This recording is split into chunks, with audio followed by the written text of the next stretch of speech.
میخوام ویدیو رو با چند نکته حائز اهمیت درباره این بازی شروع کنم که یه جوری ذکاوت و موزی بودن کپکامو نشون میده. رزیدنت اویل همیشه میدونه که چجوری هر چند وقت یه بار خودش رو احیا کنه که بتونه جلوی دهن منتقدا رو قبل اینکه بخوان حرفی بزنن ببنده. اما مشکل اینه که توی این بازی دو سبک متفاوت و موازی با هم که یه جایی در رقابت با هم دیگن، این دفعه در قالب یه تک بازی ادغام منتشر شده. یعنی نسخه 7 و 8 رزیدنت اویل که از زاویه دید اول شخص بود و بیشتر روی حس ترس و بقا نجات ایتن وینترز که اتفاقا خود کاراکتر اصلی اون بازی هم مهم نبود اصلا کیو، در اصل هدف این بوده که خود پلیر رو با در نظر گرفتن نداشتن هیچ مهارتی در بقا مقابل با تهدیدات جای اون بزنن درگیر داستان کنن و در مقابل نسخه 4 و 5 و 6 این فرانچایز که ابرقهرمانای داستان با اسمای دهن پرکن که تجربه مهارت بالا آگاهی کامل به شرایط دارن و بازی به سبک اکشن در قالب دوربین سوم شخص هستش. پس راه حل فرار از این مشکل که چیز جدیدی برای نوآوری نداشتن تا بخوان ارائه کنن این بود که دو سبک متفاوت با هم رو توی بازی با هم مخلوط کنن و جفت هوادارا رو همچنان تو مشتشون داشته باشن که یه دسته خاصشون رو ناامید نکنن که چرا این دفعه اون سبک بازی که می‌خواستن منتشر نشده و مجبورن چند سال دیگه برای یه نسخه دیگه منتظر بمونن.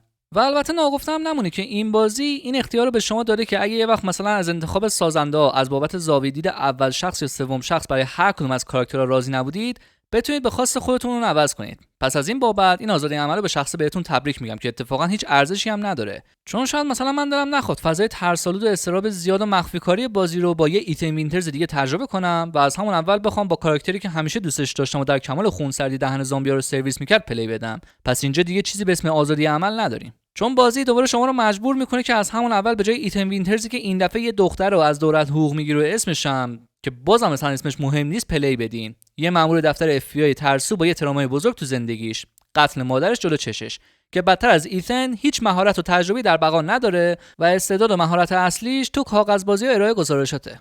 از قضا اون دختریه که مثل بازی قبلی توی این داستانم قرار به توری لیان بخوره که اتفاقا این مأموریت بیشتر به کاریزمای لیان میخوره تا گریس و اینجا به نظر میاد که حداقل واسه لیان یه جلسه توجیهی شفاف گذاشتن تا مثلا یه کله گنده مقامدار دولتی بیاد یه قسمتی از روی نقشه کره زمین رو انگشت بزنه و بهش بگه که پاشو برو اینجا، هر چی سر راهت قرار گرفت و بکش تا دنیا رو نجات بدی. تقریبا مثل این میمونه که دو تیم سازنده مختلف داشتن این بازی رو طراحی می‌کردن که انگار از صحبت کردن با تیم مقابل منع شده بودن. یه تیم سعی می‌کرده یه داستان ترسناک روانی در مواجهه با خطرات گذشته و آسیبای اون شخص بسازه، در حالی که تیم مقابل به طرز ناشیانه داشته همین کارو راجع به لیان می‌کرده. فقط انگار در حین تولید و ساخت مغزشون داشته تو فضا سیر می‌کرده که از این بابت ساقیشون رو واقعا دوست دارم. نتیجه اینه که گریس نیاز به روانکاوی داره، لیان هم فقط باید یه اسلحه بهش بدی. پس شما توی این بازی با دو تضاد به شدت بارز مواجه هستین که ترکیبی از شروع شیرینی که باعث میشه گلاب بروتون بشین. جای تأسف هم داره که لیان توی این بازی دیگه اون حس شوخ طبیعی سابق همیشگیشو نداره. اشتباه نکنید این موضوع به خاطر این نیست که سن لیان رفته بالا و پیر شده. این به این دلیله که لیان مبتلا به ویروس تی هست و توی این بازی داره لحظات پایانی زندگیش رو سپری میکنه که قسمت خنده‌دارش اونجاست که شما تا لحظات آخر بازی اصلا چنین چیزی رو حس نمیکنید که اتفاقا به همین دلیل اسم بازی هم گذاشتن ریکوئیم، یعنی سوگنامه یا مرثیه. که البته باید به این نکته هم اشاره کنم که این عنوان هم بیشتر به خاطر عدم سازگاری عدد 9 روی کلمه اویل بود. دیگه حروف وی و آی و ال چیزی نداشتن که سازنده‌ها بتونن 9 رو با عدد یونانی روی کلمه اویل نشون بدن. یه جورایی کار خودشون هم با این حرکت واسه نسخه دهم هم راحت‌تر کردن و دیگه نیازی به آوردن اعداد بعد از تایتل رزیدنت اویل ندارن و اون عدد رو داخل کلمه‌ای که اولش با حروف آر و ای شروع میشه ادغام میکنن. پس شما از همین الان برای نسخه بعدی دنبال کلمه‌ای باشی که دو حرف اولش با آر و ای شروع میشه و حروف سوم چهارمش هم باید با آی یا ال و او باشه که تنها کلمه‌ای که الان به ذهنم خطور میکنه کلمه ریلودد هست. حس میکنم این صحنه رو قبلا یه جا دیدم.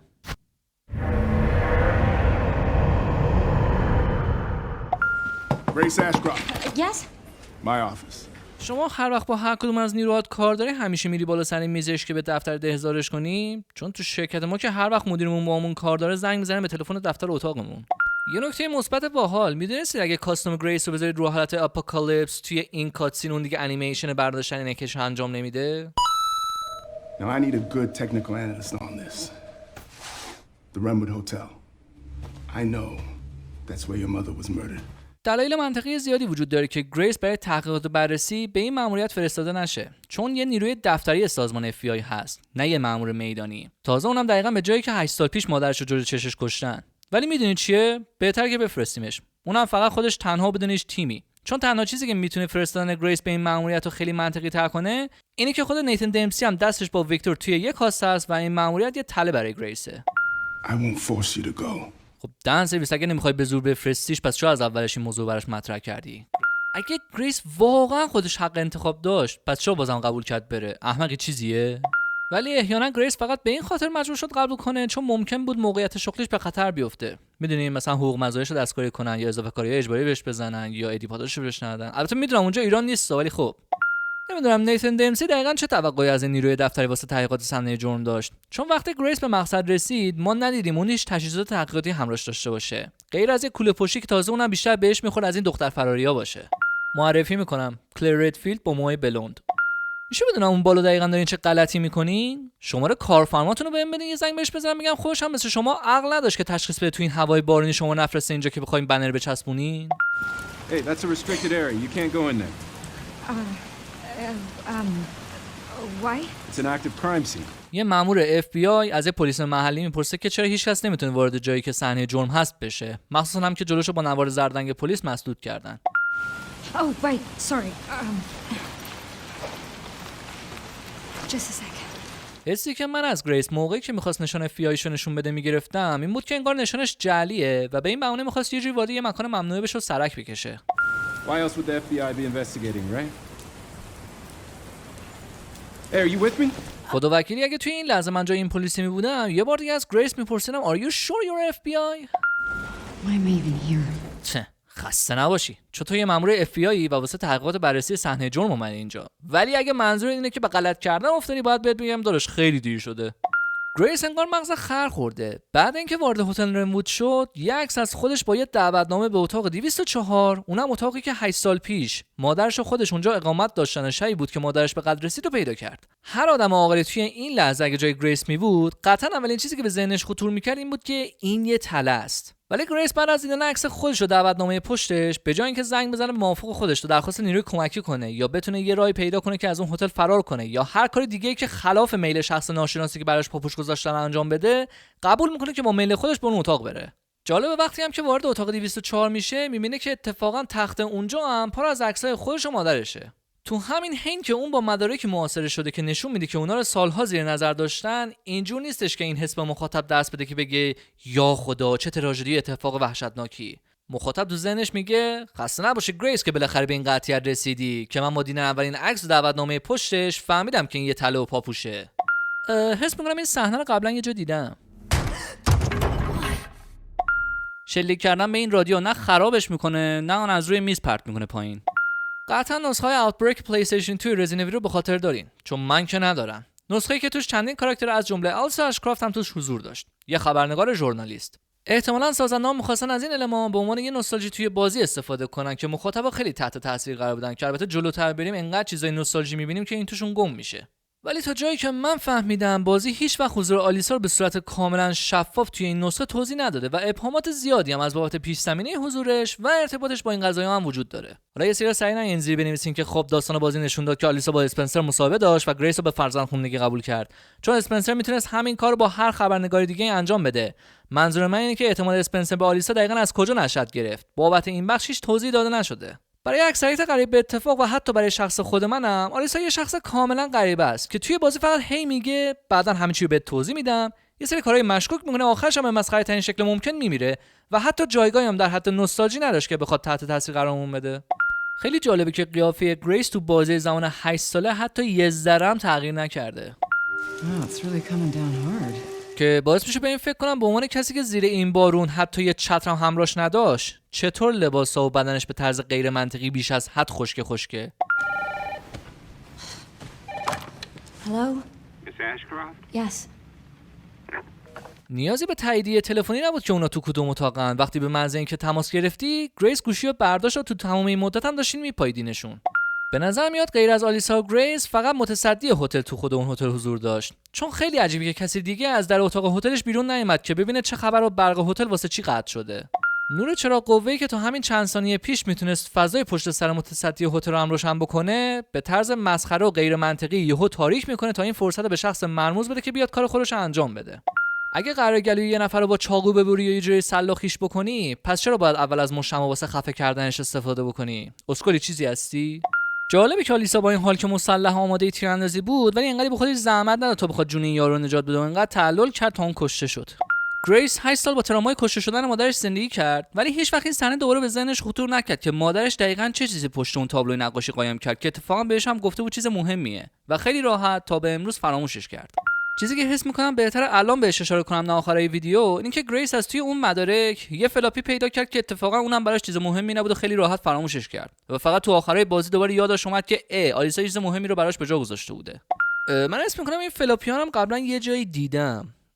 آره، رزیدنت ایول 1. We need to find another way out. چه دلیلی داره که از در اصلی هتل خارج نمیشیم؟ قفله که پشتش منتظرمونن تا بکشنمون. اگه آره، آلیسا بی زحمت توضیح بده که اینا رو دقیقاً از کجا میدونی؟ We're going to police. No, don't go. آلیسا جان، میشه بپرسم که چرا گریس نباید این کارو بکنه؟ یه یاروی اومده زده متصدی هتل رو کشته، تو هم از جایی که معلوم نیست آمادگی مقابله به چنین موقعیتی رو داشتی و با اسلحه زدی اون یارو رو در دفاع از خود کشتی. چه سناریوی محکم‌تر از این باید وجود داشته باشه که بخوای به پلیس زنگ بزنی که داری گریس از این کار منع می‌کنی؟ والا من الان بیشتر دارم به خود آلیسا شک می‌کنم که دقیقاً چه چیزی رو داره مخفی می‌کنه. هر جور حساب کنی خیلی مسخره است که این یاروی مرموز چجوری تونست بیاد بزنه آلیسا رو بکشه، چون ما نه صدای باز شدن دری رو شنیدیم، نه صدای قدماش رو سطح چوب رو شنیدیم، نه حتی صدای آهناله خونریزیش رو شنیدیم. از لحاظ دیداری هم بخوای حساب بکنی، گریس و آلیسا کل اتاق نظاره‌گر بودن، غیر از خودشون هم کسی دیگه اونجا نبوده، ولی این یارو نمیدونم در عرض 4 ثانیه چجوری تونست از ناکجا با ظاهر بشه بزنه آلیسا رو بکشه. میخوام 100 سال بعد از اینم پیداش نمی‌کردی. چه فایده که بعد از پیدا کردن گریس خودت هم بعدش مردی و به دام انداختن گریس هم 8 سال طول کشید. تقصیر توئه؟ طبق کدوم اشتباه دقیقاً؟ ویکتور، هدف از گذاشتن یه موبایل اونجا چی بود؟ دیگه این دفعه که میدونی گریس تو کدوم اتاقه، چون خودت هدایتش کردی کجا بره. تازه برام هم سواله که چرا ویکتور به گوشی خود گریس زنگ نزد و خودش رو تو خرج انداخت که یه موبایل بخره. این پلیسه که قبلتر تو خیابون دیدیمش دقیقاً چجوری تونست وارد اینجا بشه؟ چون تا جایی که یادمه تمام ورودی‌های هتل مسدود یا قفل شده بودن. اگه اون تونسته بوده بیاد داخل، به این معنی نیستش که گریس میتونست از همون راهی که این پلیس وارد هتل شده خارج بشه. ولی خب پس چرا ما نتونستیم راهی برای فرار از این هتل پیدا کنیم؟ چقدر جالب که توی این قسمت وقتی تیرای شاتگان پلیس تمام میشه، بعد شروع به ریلود کردن میکنه و صرفاً تا ابد به تیراندازی ادامه نمیده که انیمیشن تکراری داشته باشه. پلیس بنا به دلیلی داره تبدیل به زامبی میشه و کمی بعدتر هم میبینیم که گریس رو گاز میگیره. برام سواله که چرا الان گریس تبدیل به یه زامبی نمیشه؟ یعنی به خاطر کلیشه کاراکتر اصلی بودن بازیه؟ بعد از کشتن اون پلیسا خلاص شدن از دستش، چرا باید بخوای دنبال صدای موسیقی کلاسیک از طبقه بالا میاد بری؟ هیچ فرقی بین این موضوع عکسی که از خودت موقعی که وارد هتل شدی پیدا کردی و پشتش بر دعوتنامه گذاشته بودن نیست. حداقل توی اون عکس میتونستی حدس بزنی که کسی که برات پاپوش گذاشته بوده یه ربطی به گذشته‌ت داشته، ولی دنبال کردن صدای این موسیقی بیشتر حالت اینو داره که با میل قلبی تمایل داری یه نفر بزنه بکشتت. It hasn't been easy, but after much effort, here we finally are. Who are you? I'm the one who planted that body. I'm the one that brought you here. I know now that you're the one that I've been searching for. The special one. The chosen one. واقعا از این بابت باید یه جایزه یه چیزی بهت بدن که اینجوری داری سخنرانی یا مونولوگ میکنی که گریس توی هر تله خنده‌دار و مسخره‌ای که گذاشتی افتاد و تومه شد. البته ناگفتم نمونه که خیلی الکی به خودت سخت گرفتی. اینکه یه جسد مبتلا شده رو توی این هتل بذاری و این موضوع رو به شانس بسپری که موافق گریس تصمیم گیری تا خود گریس واسه تحقیقات به اینجا بفرسته، نه یه نفر دیگه متخصص این کارو. و وقتی هم که رسید شروع به کشتنش از طریق یه مأمور پلیس مبتلا شده کنی که گریس شانسی کلید مربوط به اتاقی که درش از پایین گفته رو از پیش اون پلیس پیدا کنه و خود اون پلیس هم بکشه تا بتونه به تویی که روی صندلی نشستی و منتظرش بودی برسه.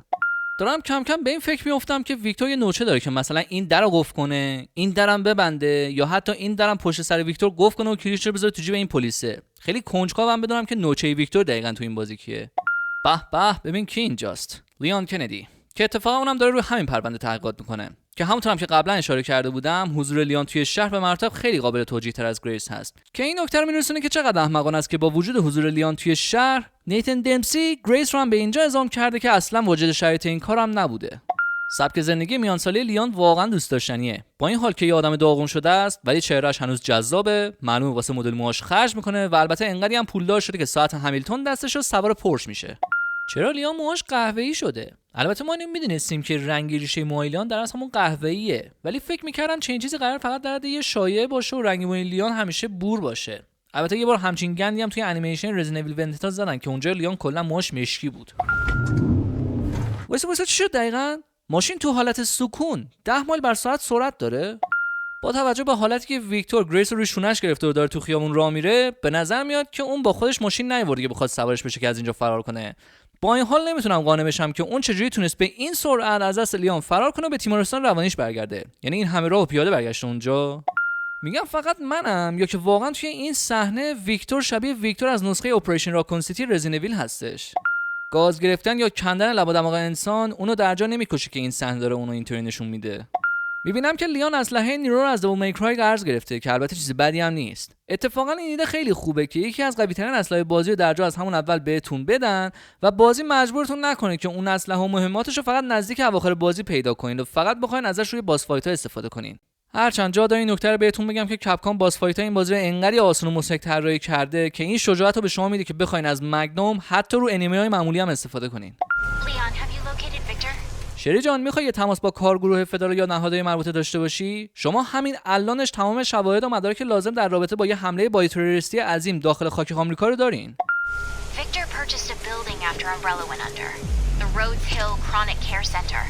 ولی به این معنی نیستش که اون الان قراره اونجا باشه ها، چون معمولا افراد توی این موقع شب به خونه و محل سکونتشون برمیگردن، نه به محل کارشون. ولی خب فعلا سناریوی بهتر از این وجود نداشت که سازنده‌ها بتونن یه جوری شما رو متقاعد کنن که ویکتور قراره بره اونجا چون با دکتر ریچاردسون کار داشت. چرا هنوز باید یه محقق سابق آمبرلا بتونه آزادانه واسه خودش بچرخه که هیچ بدون هیچ مشکلی البته به صورت قانونی واسه خودش آزمایشات پزشکی انجام بده؟ دروغ هم نمیگه. لیان به خاطر مبتلا شدن به ویروس تی کلا 24 ساعت فرصت داره که یه مقدار عجیبه که لیان ساعت آخر عمر زندگیشو داره صرف تحقیقات روی جنازه‌ای میکنه که بخواد از روی شانسش به سرنخ‌های در رابطه با ویروسی که بهش آلوده است برسه تا بتونه خودش رو از مرگ نجات بده یا تغییر ایجاد کنه. چرا موهای لیان زیر این بارون خیس نمیشه؟ در صورتی که توی این کاتسین موهای لیان بعد از رد کردن بخش فاضلاب کاملا خیس شده. ویکتور گریس رو بیهوش کرد و سرتا به تخت بیمارستان بسته تا ازش خون بگیره. اونم توی محیطی که توسط بیگ ماما یه هیولای نامی را کنترل و بازرسی میشه. ویکتور با این کارش گریسی که زنده‌ش رو لازم داره چون کلید آلپس هست توی محیطی که در معرض خطر مرگ قرار داده. نقطه ضعف بیگ ماما نوره که باعث میشه اون یه جایی مثلا ذوب بشه که مسخره است. اگه میگفتیم نور یووی باز یه چیزی، چون فرضاً نور لامپ‌های معمولی دیگه چیزیه که تو عصر حال حاضر بدون استثنا تو همه خونه و ساختمونا پیدا میشه. ولی حالا پیدا کردن ساده ترین چیز توی این بازی که میتونستم راحت باش کنار بیام به غیر منطقی ترین شکل ممکن به یکی از کمیاب ترین و بارزش ترین چیزا توی این بازی تبدیل شده.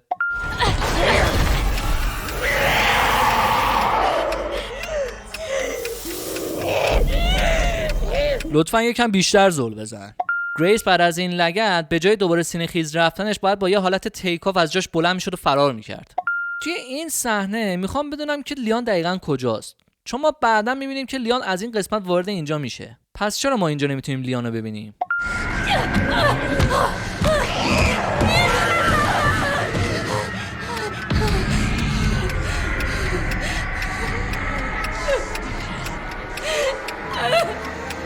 بیگ ماما دقیقا منتظر چی بود؟ بابا وردا کله گریس رو بخور دیگه. احیانا لیان خیلی دیر کرده بود که مجبور شد انقدر منتظر بمونه تا بیاد بهش شلیک کنه. Mr. Kennedy, welcome. Dr. Gideon has been expecting you. Funny. I don't remember getting an invitation. خب لیان، تویی که تا اینجا تعقیب کردی که توی خیابون صدها نفر به ویروس تی مبتلا کرد تا سد راهت بذاره که بتونه از دستت فرار کنه. وقتی هم که ردش زدی تا به محل کارش برسی، یه پرستار میاد بهت میگه که اون منتظرته. پس اینطور نیستش که قرار باشه اتفاقات توی خیابونو کامل فراموش کنی و بخوای از این موضوع سورپرایز بشی که چرا ویکتور دوباره قصد جونتو کرد و می‌خواست بکشتت. خود اون پرستاره تو رو از کنار چند تا جنازه رد کرد تا به اتاق انتظار هدایتت کنه. I think I want a second opinion. معلومه لیان زیاد تو این فکر فرو رفته بود که چه جمله‌ای واسه تیک انداختن به این زامبی انتخاب کنه که اینقدر وقتشو گرفت تا اون بزنه پرستارا رو به اره برقی بکشه. قابلیت کویک شات و پردادن لیان با تبر یه جورایی اونو به سطح رویال گاردهای دانته رسونده که تازه لیان حتی نیازی به این نداره بگرده واسه خودش تبر جدید پیدا کنه. فقط با فشار دادن یه دکمه میتونه اون دوباره تیزش کنه. لیان برای باز کردن یه در به جای اینکه فقط دستگیرش رو جابجا بکنه اونو با اره برقی باز میکنه تا خودش رو خیلی خفن و در عین حال خیلی احمق نشون بده. من این صحنه رو قشنگ به خاطر دارم. فقط یادمه که قبلا لیان به جای گریس بود و ماروین رو نجات داد. حالا 20 سال از اون اتفاق میگذره و این دفعه لیان جای ماروین قرار گرفته و یه پلیسی که قرار بوده از زیر کرکه رد بشه رو از دست یه زامبی نجات میده. واقعا که دنیا جای کوچیکیه. لیان وقتی به سر بیگ ماما شلیک کرد، کلش ترکید و منفجر شد و کشته شد. ولی وقتی گریس همین کارو با همون اسلحه انجام میده، اون فقط ناراحت میشه از دست گریس فرار میکنه. Take this. میخوای به جای دادن بهترین اسلحه بازی به گریس که اندازه و وزنش براش بیش از حد زیادی و لگد شلیکش باعث میشه که دستش از جا قطع بشه، اون کلت کمری 9 میلیمتری تو بهش بدی؟ خیلی دوست دارم بدونم که بخش اونور مرکز درمانی که گریس ازش فرار کرد چه چیز مهمی داشت که علاوه بر اینکه با یه درب نرده‌ای بسته شد، روش یه درب آهنی دیگه هم اومد که کامل مهرمومش کنه. ویکتور قطعا برای گرفتن مدرک دکتراش با ظاهری که داره مشکل جدی میخوره. با این نقاب روی صورتش، دندونای روکش طلاییش، انگشترهای نماد مار و شیطانی و کت پوست ماری هم که پوشیده. Dr. Gideon. روشون فقط اسم تو صدا زد و فوش آنچنانی بهت نداد که اینجوری قیافه میگیری انگار بهت برخورده. So nice to finally meet you, Leon.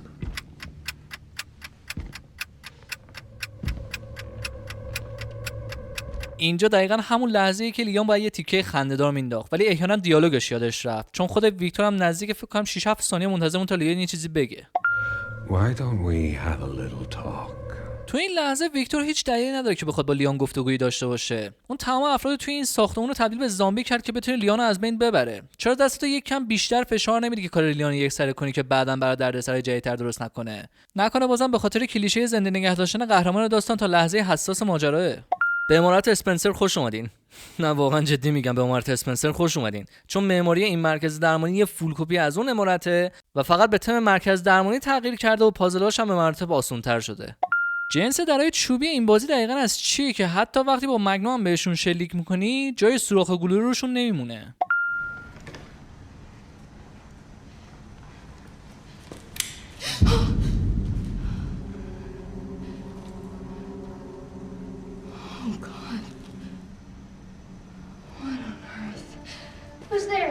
درسته امیلی کوره، ولی مگه کرم هست؟ چون صدای روشن کردن کلید برق و شوکه شدن گریس بیشتر از زمزمه کردن گریس پیش خودش بود، ولی با این حال یادش رفت که اولش از خودش عکس‌العملی نشون بده.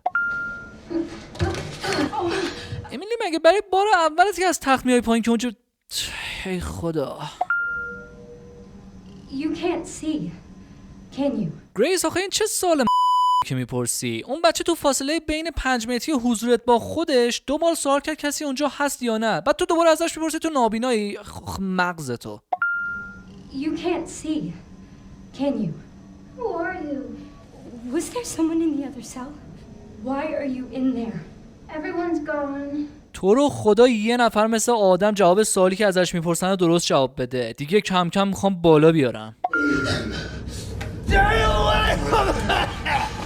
Are you alright? حالش خوبه؟ باز چه سوال بود که پرسیدی؟ قشنگ‌ترین بود که میگفتی Oh my god, Mr. Are you still alive? ولی جالبه که کاراکترهای مرده بی اهمیتی این بازی عادت دارن که 10 ثانیه زنده بشن که بعدش دوباره بمیرن. حالا اینکه کی و چرا خیر این یارو بریده اصلا مهم نیست، ولی چرا نگرانی اصلی این یارو اینه که کسی سمت اون سلولی که دختر بچه موبلون توش مبوسه نره، به جای اینکه بخواد از کسی بابت نجات جون خودش درخواست کمک کنه.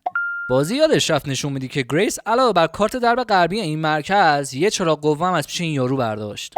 زامبیای تو این بازی واقعا باور نکردنیه که حتی بعد از ابتلاشون هم تونستن قسمتی از شخصیتشون رو حفظ کنن. یکی قصابی میکنه، یکی مسئول خاموش روشن کردن چراغاست، یکی کالبد چکافی میکنه، یکی با اسلحه به تیر میزنه، اون یکی سمت لانچر شلیک میکنه و من بیشتر عاشق اون زامبی دخترم که مثل ویچ توی بازی لفت 4 دد همش داره آواز میخونه، که البته سعی کی باشه به پای اون برسه. اما نکته‌ای که میخوام بهش اشاره کنم این چیزا بیشتر شبیه یه جور صرفه‌جویی در تنوع انیمی‌های توی این بازیه که دیگه مثل سابق نیست. صرفاً انگار سازنده‌ها این زحمت از دوش خودشون برداشتن که بخوان از بابت نوآوری که اول ویدیو بهش اشاره کردم چیز جدیدی ارائه کنن. مثلا شما توی این بازی با زامبیای مواجه میشین که قطعاً قبلا 100 دفعه دیدینشون، این دفعه فقط لباسشون عوض شده. اگه زامبی سلاح سردی داشته باشه گنادوی رزیدنت ایول 4. فاز دوم که شروع میشه مثل این میمونه که تمام زحمات و مهماتی که خرج کشتن هر زامبی کرده بودین بیهوده بوده و افسوس نمیخورین که چرا اونا رو کشین اگه قرار بوده دوباره زنده بشن و حتی کشتنشون نسبت به قبلا سخت‌تر بشه. و در نهایت اجازه ندین به لیکرهای آخر بازی اشاره کنم که حتی خود لیان هم به زبون میاد که اونا صرفا یه کپی پیست بودن و هیچ تغییری نکردن.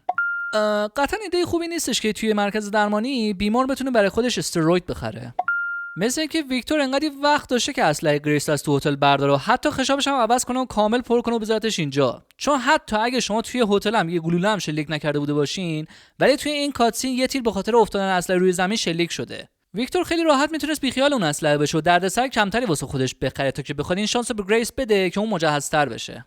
راجع به بخش کرافتینگ بازی صحبت نکنم که واقعا تا صبح میشه بهش خندید. شما کجای دنیا دیدین که برای ساخت گلوله اسلحه این نیاز به خون باشه؟ بقیه آیتم‌های بازی مثل جوهر ماشین تایپ و آیتم‌های سلامتی و استرویدنا پیشکش. فرقی هم نمیکنه چه خونی باشه، یا خون انسان باشه یا خون زامبی، خون پرنده، چرنده، خزنده، اینا فرق نمیکنه. خدا رو شکر که این موضوع تو دنیای واقعی صدق نمیکنه، وگرنه خوری بود که دولت‌های دنیا هر چند وقت یه بار از مردمشون به معنای واقعی میمکیدن.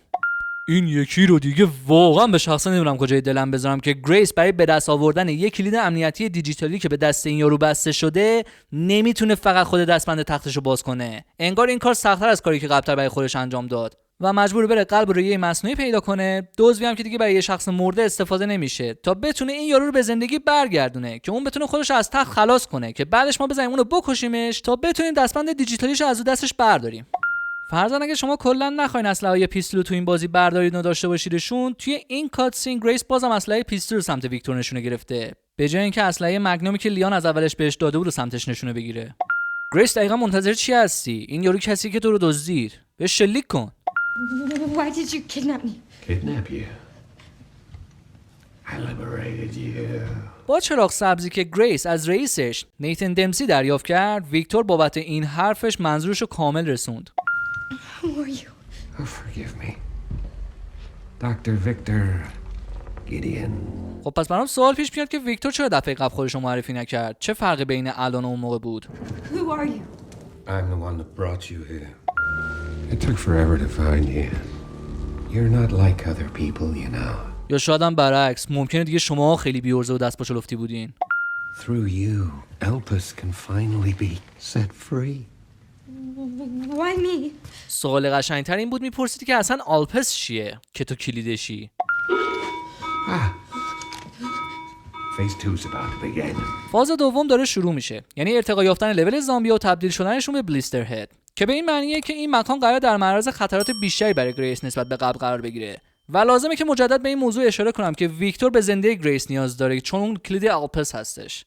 ببینید اگه اشتباه میکنم بهم بگید. با توجه به اینکه این اتاق پنجره داره و به اصطلاح بسته یا کور هستش، ولی بازم از روزنه‌هایی که داره میشه اونور اتاق یا بیرونش دید. علاوه بر اینکه ویکتور از همین روزنه‌ها میتونست ببینه که گریس بعد از باز کردن در برگشت تا این ور قایم بشه، برام سواله که بس هدف از زدن اون عینک دقیقاً چیه وقتی هیچ قابلیتی بهت نمیده تا بتونی بهتر ببینی؟ یعنی آپشن حرارتی، ایکس ری چیزی نداره که بفهمی گریس این ور قایم شده؟ واقعا عجیبه که در پشتی این ساختمون که منتهی به حیات میشه چرا باید انقدر مهم باشه که آدمایی که زمانی توی این ساختمون واسه خودشون کسی بودن هر کدومشون باید یه تیکه کریستالی مکعبی که کلید درب هست و توی قاف صندوق شخصیشون نگه می‌داشتن. این که چرا هر کدومشون با قاف صندوقشون عکس دارن پیشکش. چرا بولدوزری به این بزرگی باید تو گاراژ بیمارستان وجود داشته باشه؟ و چرا شلیک کردن به رانندش باعث انفجار خود بولدوزر میشه؟ بدون هیچ منطق قابل قبولی آخرین قاف صندوقی که میتونیم از توش آخرین کلید کریستالی مکعبی رو پیدا کنیم با دکمه‌های خط بریل برای نابینایان کار میکنه که خیلی عجیبه، چون مثلا کسی که مسئول نگهداریش بوده نابینا نبوده. و البته تو بدترین سناریو گریس میتونه با کمی وقت گذاشتن آزمون و خطا کردن واسه باز کردن قاف صندوق که فکر کنم حدوداً 30 الی 40 تا حالت مختلف برای وارد کردن رمز قاف صندوق وجود داشته باشه اگه اشتباه نکرده باشم. یعنی کلا 4 تا ورودی با 3 تا دکمه مختلف. میتونه بدون کمک گرفتن از کسی مثل امیلی آخرین کلید رو به دست بیاره. اینطور هم نبوده که اگه یه بار رمزش اشتباه وارد شد قاف صندوق مثلا گفت شد دیگه بهش اجازه نره که یه رمز دیگه امتحان کنه و محدودیت خاصی داشته باشه، مثل چیزی که بابت پسورد آخر بازی واسه آلپس وجود داشت. البته جا داره بگم که ساده ترین راه اینه که گریس دوباره برگرده پیش یکی از همون قاف صندوقایی که بازش کرده بوده و نوشته‌های خط بریل هر کدوم از اون دکمه‌ها رو که نمادش رو بالاش روش زده بود و توی یه کاغذی چیزی واسه خودش یادداشت کنه و دوباره برگرده اینجا و این دفعه می‌دونی که هر کدوم از اون دکمه‌ها روشون کدوم نماد نوشته و رمز رو به درستی وارد بکنه. چرا واسه جابجا کردن امیلی از ویلچر استفاده نمی‌کنیم؟ امیلی قطعاً تو خوندن خط بریل حتی با این حال که گریس بهش گفته بود که رمزش به چه ترتیبی هست، کاری که نهایتا خونه پرش 30 ثانیه طول میکشه 60 ساعت لفتش داد. میدونید چرا؟ چون در واقع این بخش بازم یه کپی از حمله روستایی به کابین رزیدنت ایویل 4. ویکتوری که لیانو اسیر کرده در حین گفتگو بازجویی ازش هیچ سوال مهمی نمیپرسه، همش با یه حالت از خود راضی بودن هیزر مفت میزنه و آخرش هم فقط متوجه علائم بیماری لیان میشه. مشکل شرورای رزیدنت ایویل با لیان چیه که هر وقت دستگیرش میکنن یادشون میاد که تمام تجهیزات مخصوصا تجهیزات رادیوییش ازش جدا کنن. برفرض اگه شما تو کمپین گریس نخواین هیچ کدوم از اسلحه‌ای که اون بهش برمیخوره رو برداره، چرا لیان نمیتونه اسلحه‌ای که گریس براشون نداشته رو برداره؟ میبینم که هانیگان جاشو به شری داده که واسه لیان از تو مرکز فرماندهی براش دستور صادر کنه و اتفاقا اونم مثل هانیگان از این که واسه لیان نیروی پشتیبانی بفرسته امتناع میکنه، جدا از این حرفا جالبه که شری به عنوان یه بازمانده از فاجعه راکون سیتی به ویروس تی آلوده است که چیز عجیبی به وجود میاره، چون قبلا ما تو رزیدنت ایول 6 شاهد چنین صحنه‌ای بودیم که بعدتر هم خود شری بابتش توضیح میده که Luckily, I was treated with the vaccine before it was too late. But the virus adjusted and adapted. It's been a part of me ever since. که به این معنیه که بدنش در برابر این موضوع مقاوم شده و پادتنهای مربوطه تو بدنش ترشح شده. که این سوال پیش میاد که این دو نفر چجوری از اون زمان به ویروس تی مبتلا شدن و بدنشون هیچ علائمی نشون نده که اونا متوجه بشن، و اگر هم علائمی بوده چرا از آنتی ویروس استفاده نکردن؟ چون تا جایی که حضور ذهن دارم جیل هم توی رزیدنت ایول 3 به ویروس تی آلوده شد دیگه، ولی کارلوس براش آنتی ویروس پیدا کرد و جونش رو نجات داد. I found some information about our illness. Our symptoms confirm a T-virus infection. با توجه به حالتی که شری این موضوع رو بیان کرد، به نظر میاد پروسه تحقیقاتشون خیلی طول کشیده بوده که تا به این نتیجه برسن که به ویروس تی آلوده شدن. مطمئنا اگه آزمایش خوب می‌دادن جوابش زودتر از اینا میومد. هرچند که با نگاه کردن به اون علامت‌های سیاه روی بدنشون هم راحت میشد تشخیص داد که به یکی از ویروس‌های جی، سی، تی، اوروبروس یا آنگل لاس پلاگاس مبتلا شده بودن. چرا ویکتور یا هر آدم عاقل دیگه روی کره زمین باید اطلاعات سانسور شده توی کامپیوتر شخصیش یا اصلا اتاق بایگانیش داشته باشه؟ اون کسی هم که این اطلاعات رو واسه ویکتور فرستاده بوده باید احمقی چیزی بوده باشه که وقتی به کسی اعتماد نداره اطلاعاتش رو نباید به صورت سانسور شده واسه اون طرف بفرسته، که واقعا خنده داره. از هر زاویه‌ای که حساب بکنی وقتی این مدارک قرار نیست علنی بشن از سمت رسانه‌ای پخش بشن، چرا باید به صورت سانسور شده واسه کسی ارسال بشن؟ میخوای بدونی چجوری میشه یه بازی رو بدونی که متوجه بشی ریستارت داد؟ اینکه بیگ مامو بدون هیچ دلیل منطقی یهو زنده بشه و سرکله‌اش پیدا بشه و امیلی که آخرین کلیدی که لازمه داریم پیشش داره رو از جلو چشمون بقاپه و تم بازی رو از حالت بیمارستان به زیرزمین فاضلاب عوض کنه و ماموریت‌هات همچنان همون ماموریت‌های قبلیت باشه. فقط این دفعه به جای پیدا کردن 3 تا کلید مکعب کریستالی باید دنبال 3 تا فیوز الکتریکی باشی. گریس احیانا قدرت یا قابلیت خودنظافتی اتوماتیکی چیزی داره که وقتی با موهای بلوند و تیشرت سفید توی استخر پر از خون افتاد، بعد از گذشت یه مدتی دوباره کل بدنش تمیز شد.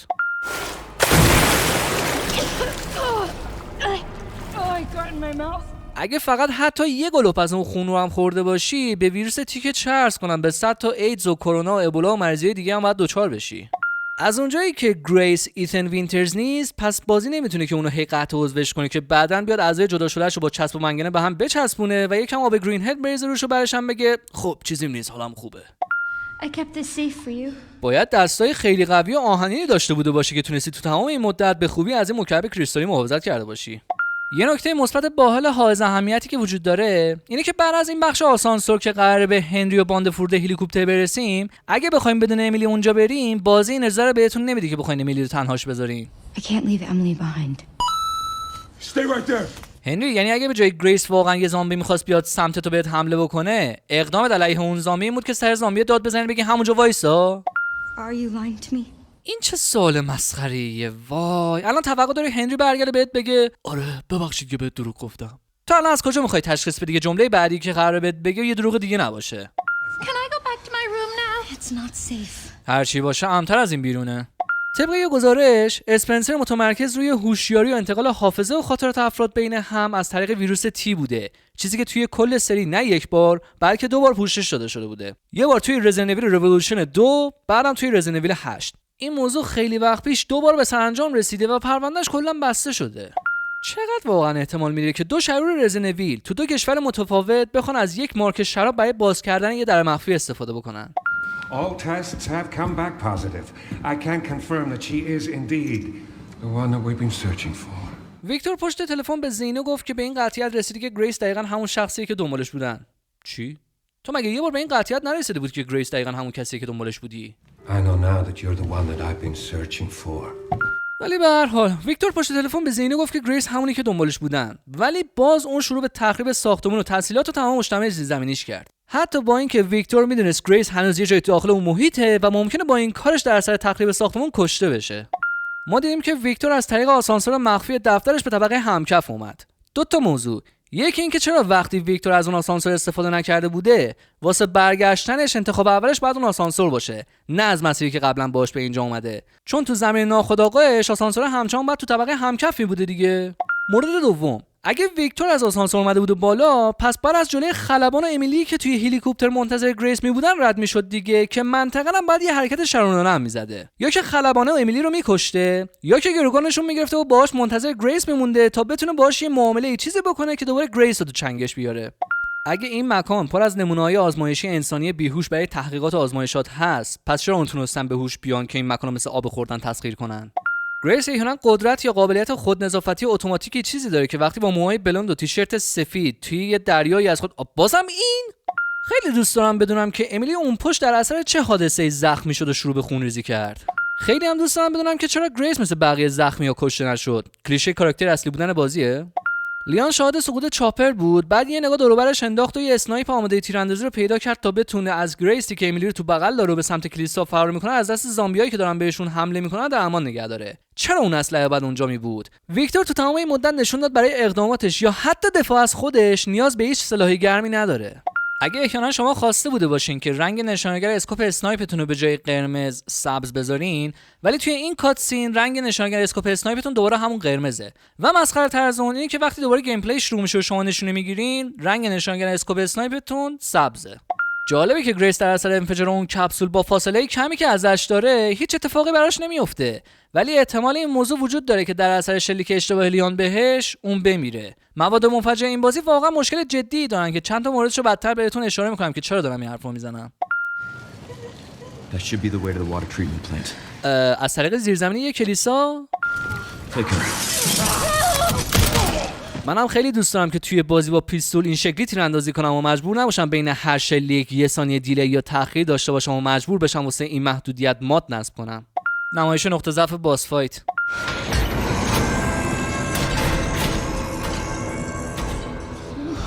Can't let that thing hurt her. خسته نباشی. بیگ ماما تا الان چندین بار فرصت آسیب زدن به امیلی رو داشته ولی با میل باطنیش این کارو نکرده. فکر میکنم تا الان باید این موضوع رو فهمیده بوده باشه که انگار هدف بیگ ماما مثل تو محافظت از امیلیه، ولی در برابر تو. دیگه توی این بخش شما قطعا متوجه این موضوع میشین که بازی ریستارت خورده و مأموریتاتون دوباره پیدا کردن 3 تا قطعه واسه حل کردن پازله که باعث میشه خیلی از این موضوع خسته بشین. خارجی‌ها یه چیزی دارن بابت این موضوع که بهش میگن rule of the three cliché. منم از این بعد به این موضوع میخوام بگم کلیشه تاسه نشه بازی نشه. بیگ ماما دقیقاً منتظر چی بود؟ بابا وردا کله گریس و بازم این گریس بعد از حل کردن پازل میره که با بیگ ماما مقابله کنه و به طرز خیلی عجیبی این تصفیه خونه آب روی سقفش یه دریچه بزرگ واسه باز و بست شدن داره که به گریس این اجازه رو بده که بیگ ماما رو در معرض بزرگترین نقطه ضعفش که نور هست قرار بده. فقط این دفعه نور خورشیده که باعث میشه به این فکر بیفتم که چند دقیقه قبل که ما قرار بود از طریق کلیسا به اینجا بیایم هوا به شدت تاریک بود، جوری که انگار نصف شبه. معلومه خورشید اینجا خیلی سریع طلوع میکنه که انگار وسط ظهره.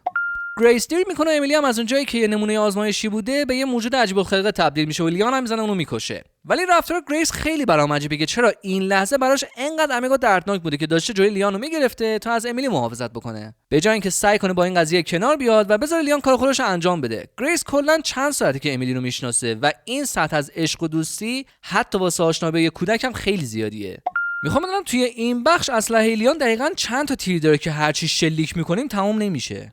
و چرا اگه توی این بخش ما بخوایم تصمیم بگیریم که حتی یه تیر هم به امیلی شلیک نکنیم ولی در نهایت لیان به صورت اتوماتیک آخرین شلیکش رو بهش میکنه؟ واقعا برام خیلی غیر قابل درکه که چرا مرگ امیلی به دست لیان انقدر برای گریس سنگین بود که دیگه نخواد به حرف لیان گوش کنه، اسلحه‌اش رو بهش برگردوند و این انگیزه رو بهش داد که بره به کسایی اعتماد کنه و باهاشون همراه بشه که 1. مادرش رو کشتن، 2. براش پاپوش گذاشتن، 3. ازش خون گرفتن و روش آزمایشات انجام دادن. یه جورایی وسکر برگشته. Who are you? Raccoon City. نه خیرم، تو راکون سیتی نیستی. حداقل اینو میدونیم که اسمت زینوه.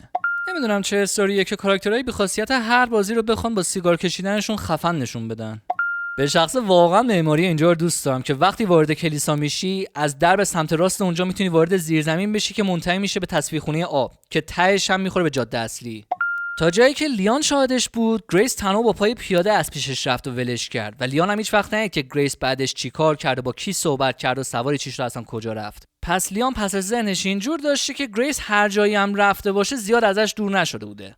اما با این حال لیان سوار پرشش میشه و مقصدش به سمت راکون سیتیه، با این حال که زینا میتونست گریس رو با چاپرش به هر نقطه‌ای که دلش میخواد ببره و لیان هم از وجود شخصی به اسم زینا خبر نداشت که بخواد ازش شناختی داشته بوده باشه که در حد قدس و گمانم بتونه ذهنش رو بخونه که ممکنه گریس رو با خودش کجا برده باشه. پس این سوال به وجود میاد که لیان از کجا میدونست که گریس قراره کجا بره؟ Did you find anything on Opus? Not yet. Nothing on the servers at the CIA or the Pentagon. Maybe we need a higher clearance. I requested one, and I was told to shut down the investigation. What? Why? مگه یادت نمیاد تو رزیدنت ایول 6 همچین اتفاق مشابهی راجع به این موضوع افتاد که تهش باعث شد رئیس جمهور کشته بشه، مخصوصا هم به دست خودت. طبق گفته ها راکون سیتی در اثر بمب هسته‌ای نابود نشد، به خاطر یه بمب گرم و فشاری اگه اشتباه نگم از بین رفتش، که جا داره بگم فقط یه دونه تکی از اون بمبا انقدر قدرت نداره که بتونه یه حفره این شکلی در حد یک کلان شهر و استان به وجود بیاره. شاید نهایتا وصلش در حد چند تا منطقه شهری باشه، که جا داره به این موضوع اشاره کنم که واقعا این صحنه رو نمیدونم کجای دلم بذارم. پس حالا فرضاً طبق چیزی که تو مورد قبلی توضیح دادم، اگه راکون سیتی در اثر بمب هسته‌ای نابود نشده، شهر و ساختمان‌های اینجا باید پر از رویش گیاهی و تم سبز رنگی بوده دیگه، نه خاکی و خاکستری. جالبه که لیان هیچ جوره این حقو نداره تا بخواد به ماشین خودش صدمه آسیبی بزنه. البته میدونم که هیچ آدم عاقلی این کارو تو دنیای واقعی انجام نمیده، ولی خب اینجا دنیای واقعی نیستش و ما حق انجام هر کاری رو داریم. قطعا کمپانی پورش از این بابت یه پولی چیزی به کپکام داره که سلامتی و کیفیت خودروهاش حتی توی بازی‌ها هم حفظ بشه و باهاش مثل یه NPC دوستانه رفتار بشه. اگه راکون سیتی چه با بمب اتم یا بمب گرم و فشاری همه چیزو با خاک یکسان کرده، پس زامبی‌ها چجوری تونستن جون سالم به در ببرن؟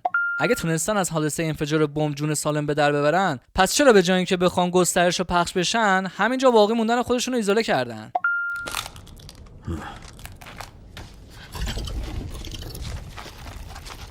حس می‌کنم این صحنه رو قبلا یه جا دیدم.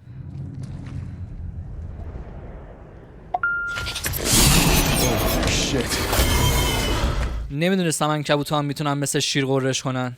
خیلی دوست دارم بدونم که اون عنکبوته دقیقاً دیگه باید چیکار میکرد تا لیان بمیره. یعنی بازم به خاطر کلیشه کاراکتر اصلی بودن بازیه؟ این ضربه تبر لیان اونو از پا در آورد. عجیبه. کمتر بازی به اندازه رزیدنت ایول متروها خطوط فاصله به یه شهر به تصویر کشیده.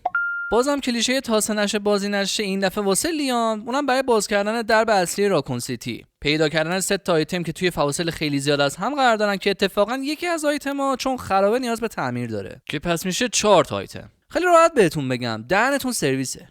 I dug a little deeper in the Pentagon's database and I noticed something's missing. There's no record of anyone ordering the missile strike on Raccoon City. چی؟ یه دقیقه وایسا. پس دارین بهم میگین که نه تنها دولت آمریکا پشت پرده بمبگذاری نابودسازی راکون سیتی نبوده، بلکه حتی نمیدونه این کار توسط چه کسی یا اشخاص یا ارگانی انجام شده؟ چون در این متناقض بودن خیلی هم خنده داره که ما توی رزیدنت ایول 3 شاهد این بودیم که دولت آمریکا چند ساعت قبل از نابود شدن اونجا در این حد قادر بوده تا به بازماندهای اون شهر هشدار بده که هر چه زودتر اونجا رو تخلیه کنن و خودشون رو نجات بدن، با وجود اینکه اونا از هیچ چی خبر نداشتن ولی انگار از روی علم غیب داشتن این کارو انجام میدادن. تو رو خدا قبل از اینکه بخواید حرفی بزنید یکم راجبش فکر کنید. لیان آژیر هشدار رو به صدا در آورد. وای خدا منو بکش، از دست اینا راحت کن. شماها اگه قرار بود کسی هم زیر نظر داشته بوده باشین، میتونستیم با نصب دوربین مجهز به سنسور حرکتی تو ورودی شهر بازم اونو زیر نظر داشته باشین، نه که طرف بخواد با روشن کردن لپتاپ‌های ترمینالی تیمای BSAA شما رو از حضورش آگاه کنه. به چه کسی هم سپرد این کارو انجام بده؟ هیچی که نباشه لیان یا مأمور میدانی مبارزه با سلاح‌های بایوتروریستیه که حداقل 30 سال تجربه داره، ولی ویکتور فقط یه دانشمند روانیه. واقعا برام سوالی که چه چیزی ممکنه اشتباه پیش بره. هر چقدر وجود مرچنت توی رزیدنت ایول 4 غیر عقلانی بود، ولی این مورد به مراتب 100 پله از اون بدتر خنده‌دارتره. چون بازی سعی کرده مثلا یه مقدار از دشواری و البته فراموشی پلیر از برداشتن سکه یا امتیاز بعد از کشتن زامبی از روی زمین رو با این کارش جبران بکنه. این جعبه‌های تسلیحاتی یا سوپلای باکس که توی بخش‌های مختلف بازی وجود داره، قبل از اینکه برای لیان باشه برای تیم‌های BSAA بوده. میخوام بدونم تو کدوم سطح از علم و اقتصاد سربازای BSAA باید اسلحه خودشونو با واحد ارزی انحصاری خود اون سازمان که با معیار عملکردشون در نحوه و تعداد کشتن دشمناشون محاسبه میشه و به دست میاد خریداری کنن. و قبولم دارید که چقدر رابطه کاربری این بخش شبیه سری بازی‌های شوتر مثل کال آف دیوتی و بتلفیلد هست؟ حسم به این که اینم داره تبدیل به یه استاندارد جدید میشه، قراره از این بعد توی همه بازی‌ها ببینیمش. Listen up. Our objective hasn't changed. Our mission is to retrieve Elpis. چرا یه تیم ضربت باید مأموریت خودشونو در حین مأموریت یادآوری کنن؟ انگار افراد تیم BSAA توی بازی رزیدنت ایول رتبه دوم از کسایی دارن که بیشتر از همه توی بازی میمیرن. توی این ویدیو ما میبینیم که زینو به هر کی که شلیک میکنه اسلحه‌اش انقدر قدرت داره که اون قسمت از بدن طرف منفجر میشه، ولی ما وقتی دوربین این سربازه رو برداشتیم سربازه هنوز سر داشت. با این حال که انتهای اون ویدیو نشون داده شد که زینو واسه کشتن این سربازه هم به سرش شلیک کرده بوده. Send some footage your way, Sherry. What the hell? The guy at the end, white suit. Can you find anything on him? Yeah, hold on. The database is coming up empty. So there are ghosts involved with Elpis too. ما میدونیم که لیان هیچ وقت وسکر رو ندیده، اما با توجه به حرفه و شغلش باید ازش اطلاعات کافی داشته بوده باشه که بخواد این سوال براش پیش بیاد که وسکر چطور هنوز زنده است یا که این یارو کیه که اینقدر شبیه وسکره. تازه با این حال که شری هم حداقل پسر وسکر رو میشناسه و باهاش ملاقات داشته که روی پدرش تحقیقات میکرده، ولی با این وجود صداش راجع به این موضوع در نمیاد. یه سوال دارم، چرا پوست ظاهر زامبیای سربازای BSAA مثل بقیه زامبیای دیگه توی این شهر انقدر چروکیده و پیر شده است؟ اونا فوقش یه ماهی که تبدیل به زامبی شدن، حداقل هیچی نباشه باید تو بدنشون انقدر خون باشه که سر و صورتشون خونی باشه، ولی انگار مثل بقیه زامبیای دیگه 30 سالی که از زامبی بودنشون میگذره. احیانا این بنزین مال 30 سال پیش نیست، تاریخ انقضا که چه عرض کنم، اون دیگه کپک زده تا بخواد چیزی رو سوخت رسانی کنه یا راش بندازه. شاید باورتون نشه ولی اولین باری که نواره زرد رنگ توجه جلب کن واسه شلیک کردم بهشون رو توی این بازی دیدم، به شخصه چشمم انقدر درد گرفت که 10 ثانیه داشتم تون پلک میزنم از بس که همیشه توی این بازی تم خاکستری داشت. جالبه که اگه شما درب کانتینری که توش موتورسیکلت هست و هیچ وقت باز نکنید، بعد از ترکوندن درب اصلی شهر باز کاتسین مربوط به سوار شدن لیان رو موتورسیکل و بقیه چیزاش پخش میشه.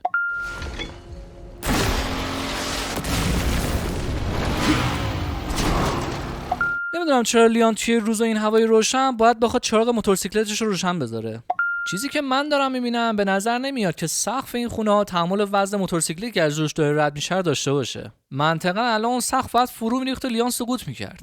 با کدوم علم و آگاهی لیان تصمیم گرفت از روی یه ساختمان مخروبه شیبدار گازشو بگیره و بره که بدون قرار بعدش روی چیزی فرود بیاد؟ مگه دیویل می کرایه؟ این صحنه فقط از پس دانته برمیاد. بابت همه این بدلکاری‌های لیان فکر کنم فقط یه اسپانسر مانستر و ردبول کم داشت.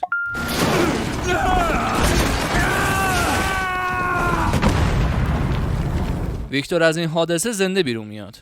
دری که لیان 30 سال پیش خودش بسته بوده رو حالا بعد از 30 سال دوباره خودش باز میکنه. به این میگن یه نوستالژی واقعی. عالی بود کپکام. یه نکته مثبت باحال، شما چه از سمت چپ بخواید برید یا راست، کاتسین انحصاری مربوط به خودش پخش میشه که در واقع عین همه. What is Elpis? The power to upset the military balance of the world. The last virus created by Spencer, designed to control human consciousness. وای خدا دوباره نه، یعنی ویروس GTC اوروبروس انگل لاس پلاگاس و حالا هم الپس. خدا میدونه مثلا توی رزیدنت ایول 18 چه ویروس دیگه ای قرار ازش رونمایی بشه که اونم اتفاقا عملکردش کنترل ذهن و مغزه ولی اسم انحصاری خودشو داره. They couldn't let it be stolen, so they launched the missile strike to hide it. آها. پس بعد از قضیه بیخبری دولت آمریکا بابت تخریب راکون سیتی، حالا به این نتیجه میرسیم که هدف از بمبگذاری اونجا جلوگیری از پخش شدن زامبیا و نابودسازیشون نبوده، بلکه واسه مخفی کردن آرک بوده. این همه خرج و سر و صدا که امیدشون رو بزنن واسه یه روزی، اونم 30 سال بعدش، که بتونن دوباره به یه سلاح بیولوژیکی حتی از عملکردش هم اطلاعات درستی ندارن دست پیدا کنن. Why do something so extreme? Extreme? Is it? مرتی که خود انفجار بمب اتم به تنهایی اتفاق وحشتناکیه. آخه من منطق تو. And you are the key to retrieving Elpis. Emily. They weren't able to recreate Spencer's key. But now we have the original. طبق حرفای زینو، امیلی یه نمونه آزمایشی از روی گریس بود که اتفاقا خود گریس هم ظاهرا یه نمونه موفق از آزمایشات شرکت آمبرلا تو دهه 90 میلادی توی پرورشگاه زیرزمینی راکون سیتی بود. زینو حتی ویدیوهای مربوط به دوربینای مداربسته اون پرورشگاه و رویدادهای اون آزمایشات شکست خوردن هم داشت که نشون میداد بقیه دختر بچهای اون آزمایش تبدیل به هیولا شدن و دنبال یه نمونه دیگه به اسم کلوی میگشتن که به هم اثبات میکنه چقدر بعید بود که اون آزمایش در نهایت به موفقیت برسه تا به این بهونه بازی بتونه بخش پرورشگاه رزیدنت ایول 2 تعقیب و گریزش رو یه بار دیگه توی یه بازی دیگه استفاده کنه که واقعا هم کسل کننده بود. جالبه که تمام دخترای کلون شده یهو تبدیل به موجودات وحشتناکی شدن، ولی همین اتفاق واسه کلوی نیافتاده چون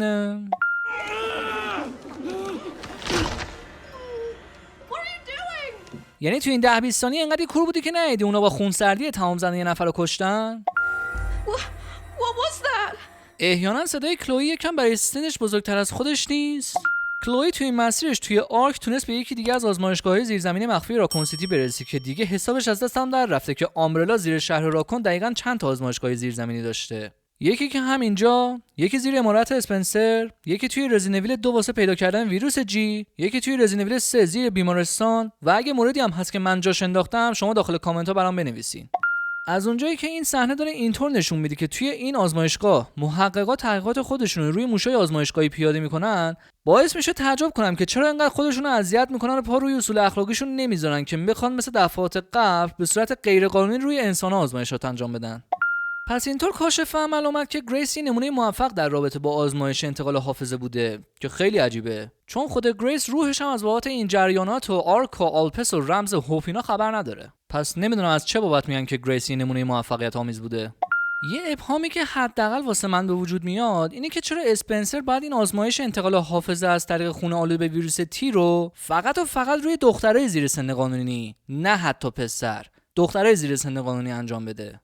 چرا وقتی ویکتور و زینو نتونستن موفق بشن که گریس رو از طریق فرد مرموز اسیرش کنن، وقتشون رو صرف شروع دوباره آزمایش بازسازی و انتقال حافظه دخترها با امید این که به حافظه اسپنسر دست پیدا کنن تا به آلپسی که توی آرک هست برسن کردن، که دوباره بعد 8 سال به این نتیجه برسن که مجدد برگردن تا گریس رو پیداش کنن و اسیرش کنن. چه دلیلی وجود داشت که اونا رو بعد از یه تلاش ناموفق واسه گرفتن گریس بخواد منع کنه که نخوان دوباره تلاش مجددی داشته باشن؟ این سازمان انقدر قدرتمند بوده که یه قسمت بزرگ از خاک آمریکا رو منفجر کرد و دولت هم نتونست پیداشون کنه.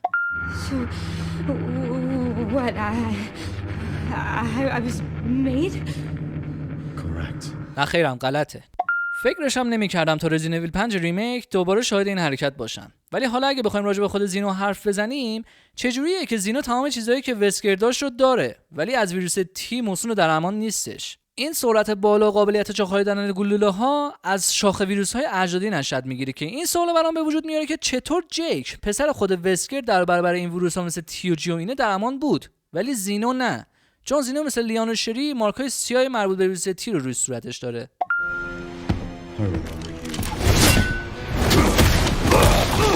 ولی مثل اینکه نه به اندازه کافی. البته اگه فرضاً حضورت تو انیمیشن‌های رزیدنت ایول بخوایم حساب بکنیم، اونجا خیلی زیاد با اینا جنگیدی. Sherry, wasn't there an orphanage around here? Yes, there was. Why? با لحن صدای شری میشه اینطور فهمید که اون تمام خاطرات گذشته‌ای که از شهر راکون داشته رو کامل فراموش کرده که یه زمانی خودش هم توی یکی از پرورشگاه‌های اون شهر بوده. ولی با این حال نمیتونم این بخش از گفتگوشو نادیده بگیرم که اینطور به نظر میاد که اختلال PTSD داشته. Leon, do you still think about what happened there? Every day. That night, I was just a kid. Scared and confused. I imagine Grace must feel the same right now. Sherry. Sorry. This isn't the time. We need to focus. بنا به دلیل نمیدونم چی مستریکس یهو بیخیال شد تا بخواد ما رو تعقیب کنه. اگه انفجار اون موشک توی دست مستریکس باعث شد دستش منفجر بشه، توقع دارم توی این صحنه هم آسیب مشابهی به لیان وارد بشه. تا جایی که یادمه آخرین باری که یه تایرنت یا مستریکس کشتم به یه RPG به خصوص نیاز داشتم تا بتونم کارشو کامل یه سره کنم. هر چقدر دوست دارید میتونید راجع به مهارت بالا و تجربیات لیان صحبت کنید که چقدر قوی تر شده، ولی این باعث نمیشه که کشتن یه مستریکس نسبت به قبل آسون تر شده باشه. چرا این بخش باید جزء گیم پلی باشه وقتی هدف فقط پایین رفتنه؟ مثلا چرا وسط راه من باید وایستم؟ و حالا اگه من بخوام دوباره برگردم بالا چرا این امکان وجود نداره؟ زینو و گریس چجوری زودتر از لیان وارد آرک شدن و با این گیاه جهش یافته که دقیقاً جلوی در ورودی هست مواجه نشدن تا از بین ببرنش؟ جدا از این که این باس فایت چقدر شبیه باس فایت رامون سالازار تو رزیدنت ایول 4 اورجینال یا شبیه نیت هاک توی دیول می کرای 5 یا از لحاظ ظاهری چقدر شبیه خودش توی رزیدنت ایول 1 هست. برای باز کردن یه در ورودی عظیم و جثه چند صد هزار دلاری که باید از چیز مهمی محافظت بکنه فقط کافیه یه اهرمو بکشی پایین. جالبه که کلیشه تاسه نشه بازی نشه اینجا صدق نمیکنه. Sherry, I found some kind of massive facility. What do you think it is? خیلی جالبه که ارتباط رادیویی لیان با وجود این همه عمقی که ازش اومده پایین وارد یه فضای بسته که با بتون آهن ساخته شده هنوز سرپاست. توی رزیدنت ایول 4 یه بارون زد کل ارتباطش تا آخر بازی قطع شد. موهای لیان در اثر این وزش باد تکون نمیخوره. داستان این همه زور زد که بگه قدرت سلاح‌های بایوتروریستی از همه چی بهتره، ولی در نهایت تیم ضربتش برای نابود کردن لیان فرستاد. فقط کافیه وارزون باز باشید دیگه. زاویه دید دوربین لیان رو بذار روی اول شخص تا این بخش حس بازی شوتر رو بهتون بده. اگه فرض بر این بذاریم که این یارو هانکه نه یکی از برعکس سیتی از بازی CS2، بازی به طرز خیلی ناشیانه‌ای نبرد چاقو با کراوزر رو دوباره برامون بازسازی کرده. لیان واسه چی تبرتو غلاف کردی اسلحه‌تو کشیدی؟ مگه کراوزر بهت یاد نداده بود که چاقوها همیشه سریع‌ترن؟ من حتی تو این صحنه ارفاق کردم بهت چیزی نگفتم. طرف فقط جلو دهنتو گرفته، دستات که آزاده، بعد تو دقیقاً داری چه غلطی میکنی؟ یه ضربه به شکمش، لاپاش یا یه لگد به زانوهاش بزن و خودتو خلاص کن. با توجه به مارک‌های سیاهی که از دست هانک شاهد هستیم، مثل اینکه اون هم به ویروس تی آلوده بوده که با توجه به اختلاف سن زیادش با لیان به این نتیجه میرسیم که اون بیشتر از لیان درگیر این موضوع بوده و البته باید زودتر از لیان هم میمرده. ولی اون حالش کاملا خوب بوده و فقط لیانه که داره کم کم نفس‌های آخرشو میکشه. چقدر اینجا منو یاد فیلم چشم عقاب یا ایگل آی محسوس سال 2008 انداخت. Tell me, Grace, what's the password? I don't know. Of course you do. زینو فکر میکنه گریس رمز آلپس رو میدونه، با این حال که خود گریس 100 بار گفت که چیزی از این بابت یادش نمیاد. ولی نمیدونم زینو با کدوم قطعیت داره چه این ریسک بزرگی میکنه که تنها شانسشو روی نمونه مثلا موفقی بذاره که خود اون نمونه هیچی از حافظه اسپنسر رو به یاد نداره. مثلا چرا همون موقع یه تستی چیزی انجام ندادن که مطمئن بشن گریس واقعا خاطرات حافظه اسپنسر رو یادشه. This is as far as we could get. If the wrong password is entered, the Ark will be destroyed and Elpis will be lost forever. خب اگه اینطوره پس چرا شما توی این حداقل 8 سالی که کنترل اینجا رو تو دستتون داشتین به فکر استخدام چند تا تکنسین هکر واسه غیر فعال کردن امنیت نرم افزاری سیستم خودتخریبی آرک نیافتادین تا اونا بتونن آلپس از اون قسمت نگهدارندش براتون جدا کنن؟ گلوله‌ای که زینو داره جا خالی میده باید مستقیما به اون قسمت نگهدارنده آلپس کنسولی که اونجاست بخوره که منطق میگه در صورت اختلال تو عملکرد اون کنسول سیستم خودتخریبی سازم به کار میفته. لیان قطعا پوز این موضوع رو واسه بقیه عمرش مخصوصا به کریس ردفیلد خیلی میده که توی این نبرد تن به تن با یه وسکر تونست خیلی بهتر از کریس عمل کنه که خود کریس نتونست چندین بار حتی با 2 تا از همکارش یعنی جیل و شیوا توی رزیدنت ایول 5 مقابل وسکر داشته باشه. واقعا عملکرد سرعت وسکر یا توی این مورد زینو منو به این فکر وامی داره که وقتی اونا میتونن از گلوله‌ای به اون سرعت جا خالی بدن، پس چجوریه که نمیتونن تو نبردهای نزدیک مشت و لگد و ضربه‌ای که قرار بهشون بخوره رو از قبل پیش بینی کنن و دفع کنن؟ سوتی بدیه که تو مثل بری آلین یه اسپیستر باشی ولی واسه ساده ترین ضربات تو دعواها مشکل داشته باشی. زینو واسه چی داری اسلحه رو ریلود میکنی؟ تو که حتی یه گلوله هم باش شلیک نکردی، پس یعنی از اولش با اسلحه خالی به سر لیان نشونه گرفته بودی؟ عاشق نقشای فراری هم که لیان تو لحظات حساس میکشه که توی این مورد هم پیش خودش فکر کرد اگه به این بازوی مکانیکی شلیک بکنه شروع به شل شدن میکنه و میتونه از اون لبه سازه فرار بکنه که حتی بتونه اون پایینم روی یه پلتفرم یا سطحی که از ناکجا آباد یهو ظاهر میشه فرود بیاد. زینویی که به گریس نیاز داره به جای اینکه تعقیبش کنه و دنبالش بگرده همونجا پیش آلپس چندین ساعت منتظر میمونه تا اونا خودشون برگردن پیشش. Those marks. It's T-virus. Stage 3 infection. جانم به نصف روز نکشید فهمیدی به ویروس تی مبتلا شدی. بعد از کجا میدونی این ویروس چند سطح داره که وخامت تو کدوم سطح قرار داره؟ When all happened, I couldn't make a difference. So I am here now. بغض الکی که تو صدای لیان هست به نظر من فقط به این خاطره که این دفعه ایدا حضور نداره تا بخواد بهش انگیزه ادامه دادن بده، وگرنه تغییری که الان قراره توی این بازی ایجاد بکنه هیچ فرقی با ماموریتاش تو رزیدنت ایول های 2، 4 و 6 نداره. جلوگیری از دستیابی شرورها به سلاح‌های بیولوژیکی. چرا حتی فقط لیان از روی این قسمت کناری بیل مکانیکی نمیتونه بره بالا و بعد منتظر بمونه تا گریس اونو براش جابجا بکنه؟ یعنی لیان از اشلی هم دست پا تره؟ Once I go down, there's no getting back up. ممنونم از کپتن آبویس، چون واقعا این شوی بازگشتی وجود نداره. کپکام انگار دوست داره بهش فوش بدیم که واسه باز کردن یه در کوفتی دیگه باید 60 ساعت از وقتم واسه حل کردن پازل‌های تکراری برای بار چند هزارم هدر بدن. میدونی این حجم از تمیزی آزمایشگاه مخفی آمبرلا باعث میشه به این فکر بیفتم که دقیقاً دستمزد نظافتچیاش چقدر بوده که یه جوری از کف تا صف اونجا رو لیست میزدن که از شدت تمیزی باعث میشه چشات کور شه. اگه فقط یه کاغذ میتونه به گریس یاد بده که چطور کوکتل مولوتوف و بطری اسید بسازه، پس چرا قبلا برای یاد گرفتن ساخت مهمات و استروید و آمپول سلامتی هر چیز دیگه‌ای بعد نمونه‌های مختلف آزمایشی رو داخل دستگاه آنالیز میذاشت و بعدش هم یه عالمه رو حل کردن پازلش سر کله میزد؟ منطقش کجاست که یک کلید هم میتونه بازوی بیل مکانیکی که صد راه لیان بود از سر راهش برداره و هم یک کلید دیگه‌ای که پشت سرش هست که واسه قفل یه اتاق دیگه‌ای که یه جای دیگه‌ای رو باز میکنه رو آزاد بکنه. حس میکنم اینو قبلا یه جا دیدم. والا دیگه همین الانش کامپیوترهای زپرتی ما دیگه از فلاپی دیسک پشتیبانی نمیکنه، ولی مثل این که این ابر کامپیوتر چند صد هزار میلیارد دلاری مدرن میکنه. بعد از این همه مکافات و بلاهایی که سرمون اومد جالبه که این فلاپی هنوز سالمه. تو بین فایلای اون فلاپی چند تا ویدیو از مگه تو فلاپی میشه ویدیو ریخت؟ تو بین فایلای اون فلاپی چند تا ویدیو از مصاحبه آلیسا با اسپنسر بعد از فجایع راکون سیتی وجود داشت که اسپنسر از کارهایی که انجام داده بود داشت ابراز پشیمونی میکرد. توی اون ویدیو هم ما دیدیم به طرز عجیبی آلیسا داشت خیلی خونسرد و با یه حالت بی‌طرفی این مصاحبه رو با مسبب تمام فجایع راکون سیتی که اتفاقا خود آلیسا هم یکی از قربانیاش بود انجام میداد. جا داره صبری که آلیسا داره رو واقعا تحسین کنم، چون اگه من جاش بودم اسپنسر رو یه فصل کتکش می‌زدم که از دماغش خون بیاد، بعد باش مصاحبه می‌کردم. از اونجایی که آلیسا این فلاپی رو تو تمام این مدت مخفی کرده بوده، به این معنیه که این اطلاعات هیچ وقت علنی و رسانه‌ای نشده بودن. واقعا هیچ دلیل قانع کننده‌ای وجود نداره که چرا آلیسا هیچ وقت نخواسته اون ویدیو رو عمومیش کنه. تا جایی که ما شاهدش بودیم، اسپنسر ابراز پشیمونی از گندی که زده بوده داشته و آخرش فقط دختر خونده‌شو با آلیسا اهدا میکنه. طبق حرف خود اسپنسر، گریس فرزند خونده‌اش بوده، نه یه نمونه آزمایشی موفق که مثلا پیچش داستان رو چندین برابر میکنه. و وقتی هم که اسپنسر قرار بوده به لحظات آخر عمرش نزدیک بشه، وصیت‌نامه‌اش این بوده که به طور رسمی گریس رو به عنوان فرزند خوندگی به آلیسا بسپره، که به نظر میاد خود آلیسا از این بابت مخالف بوده. چون فرزند اگه وقتی گریس بعد از کشته شدن مادرش می‌خواسته وارد سازمان FBI بشه و استخدامش کنن، موقع بررسی کردن سوابقش گریس بعد متوجه این می‌شده که مادرش آلیسا نبوده و زودتر از همه این قضايا و ماجراها به دنبال کشف حقیقت راه می‌افتاد که بگرده حتی ببینه اصلا پدرش کیه، که بازم این سوال برام پیش میاد که هدف آلیسا از این همه مخفی کاری چی بوده. با تمام این توضیحاتی که دادم و منطقی بخواین حساب بکنین، آلیسا به مراتب اطلاعات بیشتری نسبت به گریس دختر خونده‌اش داشته. پس چرا از اون زمان تا حالا توی این هم مدت سعی نکرده که خودش بیاد به راکون سیتی و با آلپس دست پیدا کنه تا بخواد دنیا رو نجات بده؟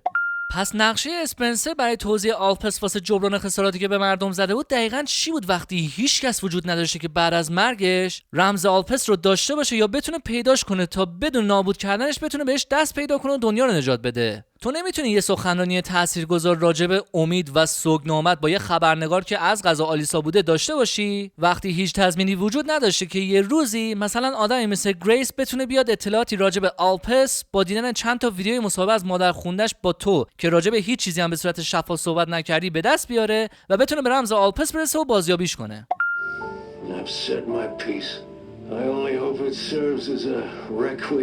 وانک وانک، کلیشه آوردن اسم یا عنوان بازی توی خود بازی. I'm gonna settle this. You just send us a chopper for immediate evacuation.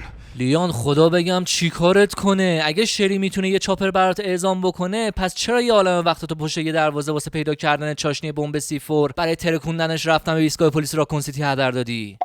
یه بار دیگه لیان تو بخش آخرای بازی توی یه راهرو در اثر ابتلا به یه بیماری یا یه ویروس دچار توهمات میشه. به تصویر کشیدن عنوان بازی. جالبه که شما دوتا از دست زینو این بخش از ساختمون فرار کردین که دقیقاً به چه هدف و کدوم نقشه‌ای برگردین پیش خود زینو؟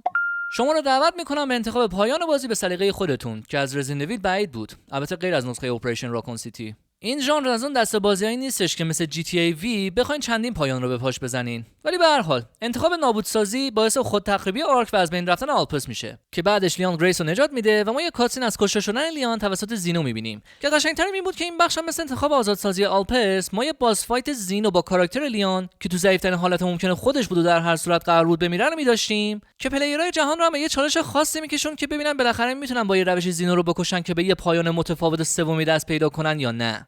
و از اونجایی هم که توی این بازی زاویه دید دوربین اول شخص هم وجود داشت، لیان آخرین جمله خودش رو در حالی که زینو اسلحه‌شو به سمتش نشونه گرفته بود به گریس میگفت که گفته بود حداقل تونستم تو رو نجات بدم و میمورد تیتراژ هم پخش میشد و ما بعدش رو نمیدونیم که چه اتفاقی برای گریس میفته، چون خیلی غیر منطقی و مسخره است که با انتخاب گزینه نابودسازی ویکتور مثل پایان اصلی که یعنی گزینه هوپ رو انتخاب میکنید دوباره ظاهر نمیشه که بخواد جوی راه گریس سبز بشه. و البته به این مورد هم اشاره کنم که من توقع بیشتری داشتم که اگه مثلا به تعداد دفعات مکرر قرار بود گزینه نابودسازی رو انتخاب کنم و کنسل کنم و تاییدیه نهاییشو نزنم، گریس هر دفعه یک کلمه متفاوت از دستراکشن یا نابودسازی رو بنویسه. هر کلمه دیگه غیر از دستراکشن هم باز آلپس رو نابود میکنه. این دومین باریه که لیان توی پایان فری کشته میشه ولی بازم هنوز زنده است. دن سرویس، تو که نمیدونی آلپس ممکنه چه عوارضی رو قابلیت‌هایی که همین الانش داری رو داشته باشه که زرتی اونو به خودت تزریق کردی. تازه با فرض اینکه واقعا یک کلون از وسکر باشی، تا جایی که از رزیدنت اویل 5 یادمه اگه وسکر روزانه یه دوز مشخص از دارویی به خودش تزریق نمی‌کرد، باعث بی‌ثباتی قدرت‌هایی که داشت میشد. My powers! Elpis is Spencer's atonement. It's an antiviral. برام جالبه که بدونم چطور ممکنه تا آخرین لحظه زینو و ویکتور انقدر از عملکرد پروژه اسپنسر اشتباه برداشت کرده بوده باشن، چون اون حتی اسم این آنتی ویروس هم از روی تنها چیز خوب و مثبتی که از جعبه پاندورا بیرون اومد نامگذاری کرد. پس هدف از زدن اون عینک مسخره تو تمام این مدت دقیقاً چی بود اگه نه کور بودی و نه اون عینک قابلیت ویژه‌ای بهت میداد که بتونی بهتر ببینی؟ الان چه تفاوتی نسبت به قبل وجود اومده که عینکتو برداشتی؟ Your research was wrong. Elpis wasn't a weapon. I I'm humbled. زینو و ویکتور معتقد بودن که آلپس در اصل یه ویروس کنترل ذهنه که در واقع آنتی ویروسی بودی که تمام کسایی که توسط ویروسایی که آمبرلا ساخته بوده و آلودشون کرده بوده رو درمان می‌کرده. که منو به شک میندازه که کسی که به اصطلاح از کرده خودش پشیمون بوده چرا فقط یک بار شانس زندگی به کل افراد آلوده شده رو داده بوده. پس به نظر نمیاد اونقدر از کاری که کرده بودی پشیمون بوده باشی. Spencer's paper was obviously incomplete. There was no connection between Grace and Emily. نه تنها اون یه اطلاعات ناقص نبوده بلکه یه سوء تعبیر عمدی از چیزای حتی ناقصی که اسپنسر توی گزارشاتش داشته بوده. چون تو نمیتونی به اشتباهی دانشمند رو فریب بدی که در حال ساختن یه ویروس کنترل ذهن هستی در حالی که تو واقعیت داری یه آنتی ویروس میسازی. Don't you see the genius? With Elpis, all virus-based weapons are useless.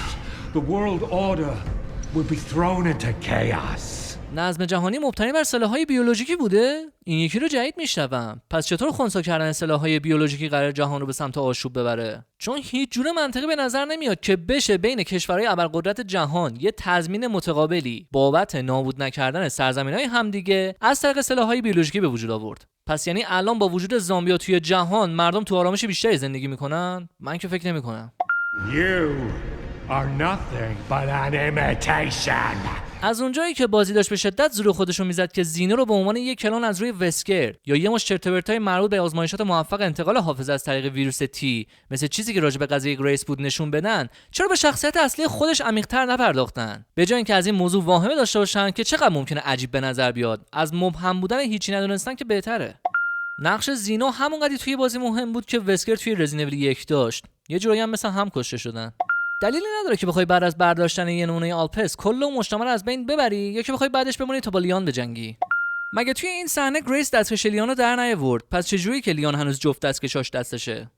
لیان و گریس مجبور شدن یه بار دیگه از اون قسمت حفره کنسولی آلپس سقوط کنن، ولی این دفعه بدون استفاده از بازوی مکانیکی یا کمک گرفتن از پلتفرم یا سطح یا چیزی، و البته با فرود اومدن از چین ارتفاع خیلی زیادی. لیان حتی یه کله ملق هم نزد که فشار وارد شده به بدنش رو یکم دفع کنه که استخونای زانوهاش نشکنه.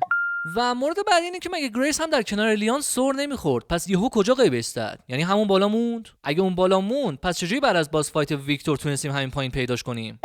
نه تنها ویکتور شعار همچین چشمگیر و قابل قبولی هم نبود، بلکه تبدیل شدنش به یه دیوار گوشتی به عنوان یه باس فایت سخت‌تر کمک آنچنان شایانی هم بهش نکرد. بازنگری بازهای قدیمی سری رزیدنت اول مثل اون عنکبوت عظیم‌الجثه، مستر ایکس، وسکر و نمسیس هیچ کمکی به برانگیختن حس نوستالژی نمیکنه. فقط در حد یه شوخیه که نهایتاً میتونم 10 ثانیه بهش بخندم. مخصوصاً این باس فایت که واقعاً مسخره بود. دانته از سری بازی‌های دیویل می کرای یه نسخه اولیه از روی کاراکتر لیان بود، ولی حالا خود لیان داره از روی دانته تقلید میکنه. لیان قطعاً قراره خیلی پوز این موضوع رو مخصوصاً به جیل ولنتاین بری که راحت تونست یه نمسیس رو بدون استفاده از تفنگ لیزری که 10 برابر از جثه خودش بزرگتر هست رو فقط با یه مگنوم بکشه. میشه بپرسم چرا با شری تماس نمیگیری؟ چون تا جایی که یادمه تو این بازی از بابت ارتباط رادیویی هیچ مشکلی نداشتی. این سومین بازی پشت سر همه که تیم کریس ردفیلد بعد از تمام شدن همه ماجراها تازه سر میرسن. جان، بذار یه بار دیگه مرور کنم. یکی که اول زینو برداشت به خودش تزریق کرد، یکی هم که گریس برداشت به تو تزریق کرد، یکی هم که ویکتور برداشت که بعدش سیستم خودتخریبی سازه رو فعال کرد. نمونه خود ویکتور هم که همراه با خودش نابود شد. باقی نمونه‌های آلپس هم باید در اثر اون همه خرابی از بین رفته باشه. پس چجوری یه دوز با برچسب اسم شری روش رو دارین براش میفرستین؟ Grace, I didn't hit any of her vitals. She could still be alive. اون ممکنه هنوز زنده باشه. تو رو خدا بیا برو نخور. خدا من به شخصه گلوله بارونش کردم. تو چجوری تشخیص دادی که نقاط حیاتی بدنش بعد از اینکه جهش پیدا کرد کجاش بودن که میدونی بهشون شلیک نکردی؟ بعد فکر نمی‌کنی با این حرفت بقیه زامبیا و هیولاهای دیگه هم واجد چنین شرایطی هستن که میتونی به قسمت‌های حساس و حیاتی بدنش رو شلیک نکنی تا بعداً امکان نجات دادن درمانشون وجود داشته باشه؟ بله، لیان حلقه ازدواج دستشه. و حالا جدای از راز این که همسر لیان کیه، یک کم عجیب نیست که خود لیان انقدر بیشوره که آخرین روز از زندگیش و لحظات عمرش رو تو خونش نبود که در کنار همسرش سپری کنه و با آرامش در آغوشش بمیره. گریس دوباره به دفتر کارش و البته رئیسش که بابت این پروژه بهش چراغ سبز نشون داده بود و جونش رو به خطر انداخته بود برگشت. نامرد اینطور که به نظر میاد انگار این پرونده مثل بقیه پرونده‌ها بوده که فقط باید حل میشد و گریس حتی نه یه ترفیعی گرفته، نه بهش پاداشی دادن، نه افزایش حقوقی، نه مرخصی با حقوقی، نه بیمه تکمیلی، نه ایدی پاداشی، نه تا کیسه برنج و 3 تا قوطی روغن و نه هیچ کوفت و زهرمار دیگه‌ای. Retrieving the objective before they send in the wolves. باش، ما هم تومشونیم که منتظر بقیه DLC هاتون باشیم. دوستان دمتونم گرم، مرسی از اینکه این ویدیو رو هم تماشا کردید. امیدوارم از دیدنش نهایت لذت رو برده باشید. اگه موردی رو حس میکنید که من جا انداختم و شما میدونید، داخل کامنت ها برام بنویسید که خیلی هم خوشحالم میکنید. یادتون نره برای حمایت حتما کانال ما رو سابسکرایب کنید، برای حمایت مضاعف دونیت بکنید. لینک دونیت داخل دیسکریپشن هست. ممنون میشم یه لایک خوشگلم به این ویدیو بزنید که بهم انرژی بدی و همه حمایتتون روی این ویدیو و البته کانال منم بذارید. و تا یه ویدیو دیگه از این سبک از کانال نارنجس گیمینگ با من حمید موسوی، لبتون خندون تنتون سلامت. فعلا.